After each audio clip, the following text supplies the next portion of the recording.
One is I really did I ever tell you how I fucked up my knees? I think you did, but it'd be probably good for everybody to hear about it. Yeah. Okay. So I damaged my patella tendons when I was younger, and I also have some sort of imbalance going on, either like my QL, my pure femoral, something in my right posterior hip that always has been giving me issues. And also like in the hip flexor, I kind of have like this compensating muscle pattern in my like my right oblique sling and right hip. But I really hurt my knees back when I was this is like 2015, 2016, when I first started learning about a lot of this training methodology. I had this part-time job in between training clients where I would go to different car dealerships and I would hang American flags, right? Because this is Michigan, it's like the big three: GM, Ford, and what's the other one, Chrysler or something like that. And so we would, and they were big into, American made. It's kind of like a thing. You go to Michigan, you're going to come across American cars like crazy. You're going to see American flags at all these dealerships. And I would go there on a cherry picker and I would just zip tie American flags on light poles, right? It was a super easy job. It was long hours. And sometimes, I don't know if you ever counted the light poles in a freaking car dealership.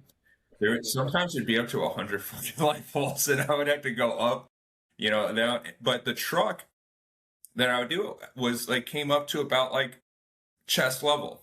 So it was like 18 plus inches.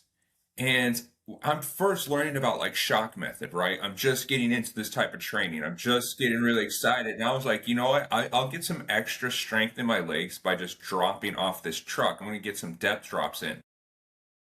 Don't fucking stupid of me didn't realize that there's a limitation to shock method. Like your knees can only take so much, especially and this is before I knew about like athletic assessments, what kind of weaknesses or imbalances I had. And I probably did like, dude, some days I probably did like maybe 100 drops in a single day, right? And I gave myself like bad patella tendonitis on both knees.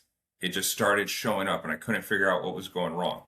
And I've never fully been able to like rehab it 100%. It's always kind of like been there, like it just lingers.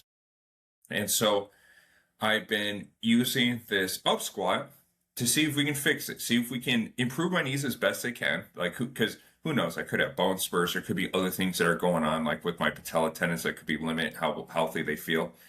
And to fix this imbalance, this sort of hip agitation that I've been dealing with for as long as I can remember. So I'm using this crazy machine called the UpSquat, right? And there's this whole methodology that you were explaining to me about it, how it relies on a lot of proprioceptive contact points to help the nervous system feel safe. And you're going to give us an explanation. I'm just kind of giving my version of it.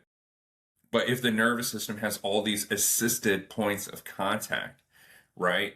When you do your squat, your nervous system is more let's use I'm going to use the word open to incorporating other muscle patterns that aren't the compensating muscle patterns, right?